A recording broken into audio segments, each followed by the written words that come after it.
الحمدللہ رب العالمین والصلاة والسلام علی خاتم النبیین اما بعد فاعوذ باللہ من الشیطان الرجیم بسم اللہ الرحمن الرحیم السلام علیکم ورحمۃ اللہ وبرکاتہ۔ ناظرین، پروگرام کا نام ہے بات ہے پچھلے زمانے کی۔ انسانی تاریخ میں ہزاروں حکمران گزرے، لیکن پوری دنیا کی بادشاہت مشرق و مغرب تک صرف 4 لوگوں کے حصے میں آئی۔ ان میں 2 مومن تھے اور 2 کافر تھے۔ مومن کون تھے؟ حضرت سلیمان اور حضرت ذوالقرنین۔ اور کافر کون تھے؟ بخت نصر اور نمرود۔ ان میں سے ایک شخص ایسا تھا جس کا تکبر زمین سے نکل کر ایسا لگتا تھا کہ آسمان سے ٹکرانے لگا ہے۔ یہ بابل کا بادشاہ نمرود تھا، جو تاریخ کا پہلا انسان تھا جس نے اپنے سر پر شاہی تاج سجایا اور انسانیت کا سب سے بڑا جھوٹ بولا کہ میں تمہارا رب ہوں۔ اس کے پاس ایسے جادوئی درخت تھے جو لاکھوں کے لشکر کو سایہ دیتے، اور ایسے حوض تھے جو من پسند مشروبات سے بھر جاتے، جس کی وجہ سے لوگ اسے خدا ماننے لگے۔ لیکن قدرت نے اس جھوٹے خدا کو عبرت کا ایسا نشان بنایا کہ اس کی موت کسی تلوار یا تیر سے نہیں بلکہ ایک لنگڑے مچھر کے ذریعے ہوئی۔ سوال یہ ہے کہ وہ کون سی منطقی جنگ تھی جس نے اس کے نظریے کو شکست دے دی، اور آگ کے سمندر میں کودنے والا وہ تنہا نوجوان کون تھا جس نے اس کی سلطنت کی بنیادیں ہلا دی؟ آج ہم تاریخ کے اسی عظیم مارکے کا مشاہدہ کریں گے۔ یہ وہ دور تھا جب انسانیت گمراہی کی عطا گہرائیوں میں تھی۔ لوگ زمین پر رکھے ہوئے پتھروں کو یعنی بت بنا کر پوجتے تھے، اور آسمان پر چمکتے ستاروں کو بھی۔ شرک کا یہ کاروبار اتنا منافع بخش تھا کہ حضرت ابراہیم علیہ السلام کا اپنا چچا آزر بت تراشتا بھی تھا اور بیچتا بھی تھا۔ دوسری طرف بادشاہ وقت نمرود بھی خدائی کا دعویٰ کرتا اور لوگوں سے اپنی عبادت کرواتا تھا۔ آپ علیہ السلام نے چچا اور قوم کو تبلیغ و نصیحت فرمائی اور بہت خوبصورت اور آسان فہم دلائل سے سمجھایا کہ اللہ عز و جل ہی معبود اور خالق و قادر ہے، جبکہ بت بے بس و لاچار ہیں۔ حضرت ابراہیم علیہ السلام کی قوم کے لوگ اپنے گمراہ باپ دادا کی پیروی میں بتوں اور ستاروں کی پوجا کرتے تھے۔ ان میں سر فہرست آپ ہی کا چچا آزر ہے، جو بت پرستی کے ساتھ ساتھ بت سازی اور اس کی تجارت بھی کرتا تھا۔ بادشاہ وقت نمرود نے بھی اپنی ربوبیت کا دعویٰ کر دیا تھا اور لوگوں سے زبردستی اپنی عبادت کرواتا تھا۔ نمرود بن کنعان اپنے زمانے میں ناظرین بہت بڑا بادشاہ تھا، جسے اللہ تعالیٰ نے انتہائی وسیع و عریض سلطنت عطا فرمائی تھی۔ چنانچہ امام مجاہد رحمۃ اللہ تعالیٰ فرماتے ہیں، دنیا کی مشرق و مغرب کی سلطنت رکھنے والے 4 افراد ہوئے، جن میں 2 مومن تھے اور 2 کافر تھے۔ مومن حضرت سلیمان بن داؤد علیہ السلام اور حضرت ذوالقرنین رضی اللہ تعالیٰ عنہ تھے، جبکہ کافر نمرود اور بخت نصر تھے۔ اتنی عظیم سلطنت ملنے کے باوجود اس نے شکر و طاعت الہی کی بجائے تکبر و غرور اور سرکشی کا راستہ اختیار کیا، یہاں تک کہ اپنے خدا ہونے کا دعویٰ کرنے لگا اور لوگوں کو اپنی عبادت پر مجبور کیا۔ اس بے باک کافر سے مختلف خلاف عادت کام بھی ظاہر ہوتے تھے۔ چنانچہ اعلیٰ حضرت امام احمد رضا خان رحمۃ اللہ تعالی فرماتے ہیں، نمرود کے محل کے دروازے پر ایک درخت تھا جس کا سایہ بالکل نہ تھا۔ جب ایک شخص اس کے نیچے آتا تو اس کے لائق سایہ ہو جاتا، دوسرا آتا تو وہ 2 کے لائق ہو جاتا، یہاں تک کہ اگر 1 لاکھ آدمی تک اس کے سائے میں آتے تو ان کے لیے بھی وہ سایہ پورا ہو جاتا۔ اللہ اکبر۔ چنانچہ آپ علیہ السلام نے اپنے چچا آزر سے فرمایا، کیا تم بتوں کو اپنا معبود بناتے ہو؟ بے شک میں تمہیں اور تمہاری قوم کو کھلی گمراہی میں دیکھ رہا ہوں۔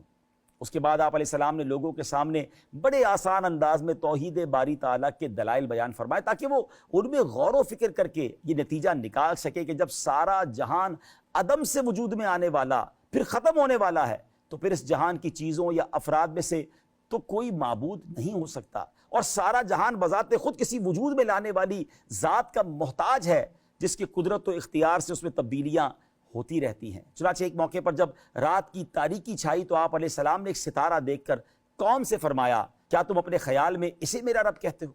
ابھی تھوڑی دیر میں اس کی حقیقت معلوم ہو جائے گی۔ چنانچہ کچھ دیر کے بعد جب وہ ستارہ افق میں چھپ گیا تو آپ علیہ السلام نے فرمایا، میں ڈوبنے والوں کو پسند نہیں کرتا، یعنی جس میں ایسی تبدیلیاں ہو رہی ہوں وہ رب نہیں ہو سکتا۔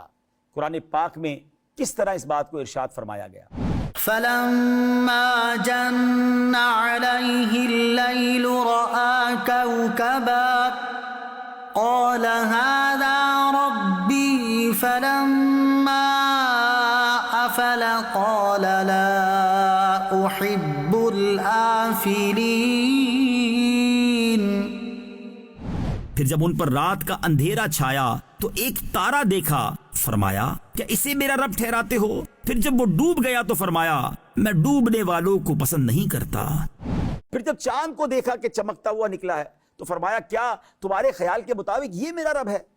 ابھی کچھ ہی دیر میں اس کی کیفیت معلوم ہو جائے گی۔ چنانچہ جب یہ بھی غروب ہو گیا تو فرمایا اگر میرا رب عز و جل نے مجھے پہلے ہی ہدایت نہ دی ہوتی تو میں بھی تمہاری طرح گمراہ لوگوں میں سے ہوتا۔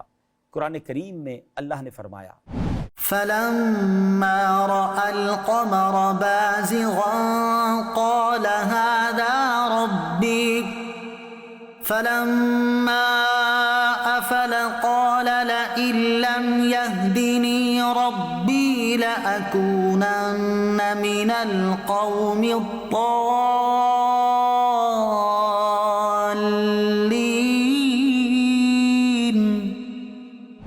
پھر جب چاند چمکتا دیکھا تو فرمایا کیا اسے میرا رب کہتے ہو؟ پھر جب وہ ڈوب گیا تو فرمایا اگر مجھے میرے رب نے ہدایت نہ دی ہوتی تو میں بھی گمراہ لوگوں میں سے ہوتا۔ اس فرمان میں ان لوگوں کو تنبیہ تھی جو چاند کو معبود مانتے تھے، انہیں آپ علیہ السلام نے گمراہ قرار دیا اور خود کو ہدایت پر۔ پھر اسی صبح یا کسی اور دن کی صبح جب سورج کو دیکھا جو بڑی آب و تاب کے ساتھ چمکتا ہوا نکلا ہے تو فرمایا کیا تمہارے گمان میں یہ میرا رب ہے؟ تو یہ ان سب سے بڑا، لیکن اگر اس کا رب ہونا غلط ثابت ہو گیا تو چھوٹوں کی ربوبیت تو بدرجہ اولا غلط و باطل ہوگی۔ چنانچہ جب شام کے وقت سورج بھی غروب ہو گیا تو فرمایا اے میری قوم میں ان چیزوں سے بیزار ہوں جنہیں تم اللہ عز و جل کا شریک ٹھہراتے ہو۔ قرآن مجید میں اس بارے میں کیا فرمایا گیا؟ فلما رأى الشمس بازغة قال هذا ربي هذا أكبر فلما أفلت قال يا قوم إني بريء مما تشركون۔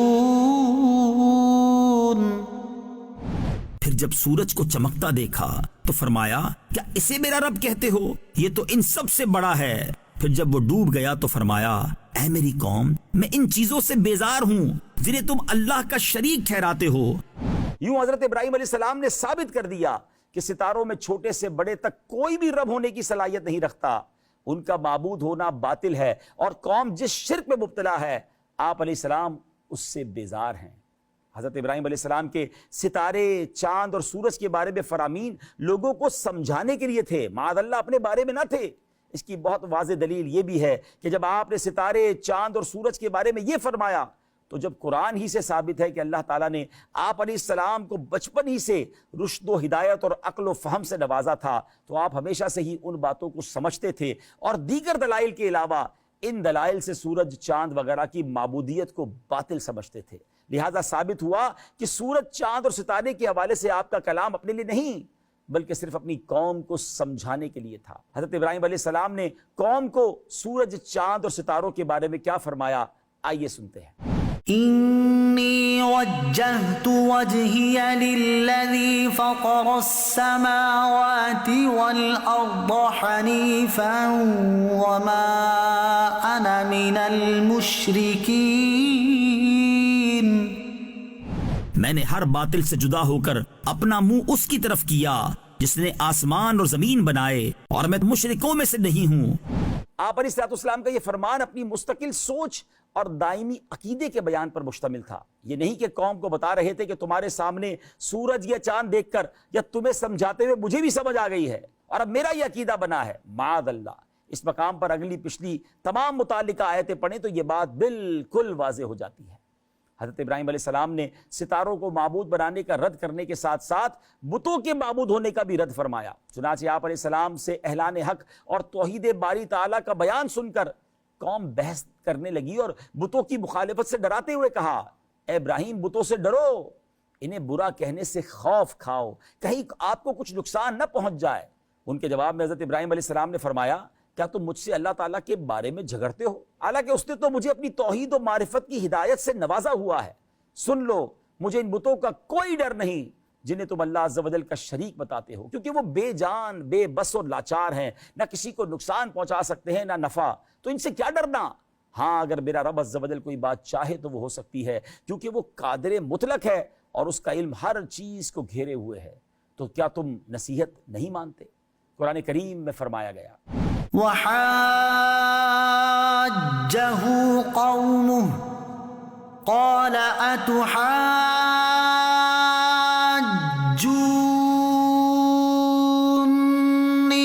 في الله وقد هدان ولا أخاف ما تشركون به إلا أن يشاء ربي شيئا وسع ربي كل شيء علما أفلا تتذكرون۔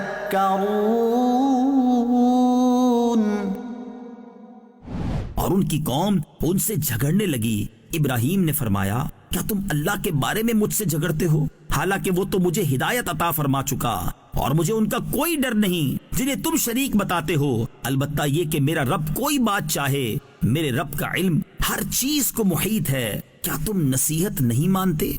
سبحان اللہ۔ حضرت ابراہیم علیہ السلام نے اس موقع پر ایمان نہ چھپایا بلکہ بے خوف ہو کر اپنے ایمان کا اعلان فرما دیا۔ اس سے معلوم ہوا کہ پیغمبر علیہ السلام کے دل میں مخلوق کی ایسی ہیبت نہیں آ سکتی جو انہیں فرائض کی ادائیگی سے روک دے۔ حضرت ابراہیم علیہ السلام نے قوم سے مزید فرمایا میں تمہارے ان شریکوں سے کیوں ڈروں جو بے جان، جمادات اور بالکل عاجز و بے بس ہیں؟ مجھے ڈرانے کی بجائے تو تمہیں ڈرنا چاہیے، کیونکہ تم ان بتوں کو اللہ کا شریک ٹھہراتے ہو جن کے شریک ہونے کی تمہارے پاس کوئی دلیل نہیں ہے۔ اس بات کو سامنے رکھ کر غور کرو کہ امن کا مستحق کون ہے، وہ مومن جس کے پاس اپنے عقیدے کی حقانیت کے دلائل ہیں، یا وہ مشرک امن کا مستحق ہے جس کے پاس اس کے عقیدے کی کوئی معقول و قابل قبول دلیل نہیں ہے؟ قرآن فرماتا ہے وَكَيْفَ أَخَافُ مَا أَشْرَكْتُمْ وَلَا تَخَافُونَ أَنَّكُمْ أَشْرَكْتُمْ بِاللَّهِ مَا لَمْ يُنَزِّلْ بِهِ عَلَيْكُمْ سُلْطَانًا فَأَيُّ الْفَرِيقَيْنِ أَحَقُّ بِالْأَمْنِ إِن كُنتُمْ تَعْلَمُونَ۔ اور میں تمہارے شریکوں سے کیوں ڈروں اور تم اس بات سے نہیں ڈرتے کہ تم نے اللہ کا شریک اس کو ٹھہرایا جس کی کوئی دلیل اللہ نے تم پر نہیں اتاری؟ تو دونوں گروہوں میں امان کا زیادہ حقدار کون ہے اگر تم جانتے ہو؟ حضرت ابراہیم علیہ السلام نے اپنے چچا کو نصیحتیں فرمائیں تو ان نصیحتوں کو سننے کے بعد راہ راست پر آنے کی بجائے آزر نے کیا جواب دیا؟ کیا تو میرے معبودوں سے منہ پھیرتا ہے؟ اے ابراہیم، بے شک اگر تو باز نہ آیا تو میں تجھے پتھر ماروں گا اور تو عرصہ دراز کے لیے مجھے چھوڑ دے۔ حضرت ابراہیم علیہ السلام کے انداز نصیحت اور آزر کے طرز عمل میں مبلغین کے لیے درس ہے کہ اگر نیکی کی دعوت اور برائی سے منع کرنے کے دوران انہیں کسی کافر یا نافرمان و سرکش کی طرف سے اذیتوں کا سامنا کرنا پڑے تو اسے صبر کرنا چاہیے، نیکی کی دعوت کو چھوڑنا نہیں چاہیے۔ انشاءاللہ دل کو تقویت بھی ملے گی اور تسلی بھی ملے گی۔ ناظرین، ہونا تو یہ چاہیے تھا کہ نمرود اور اس کی قوم آپ علیہ السلام کی بات مان لیتے، مگر ان بدبختوں نے پلان یہ کیا کہ حضرت ابراہیم کو جلانا ہے۔ اور اب پلان کیا ہوا؟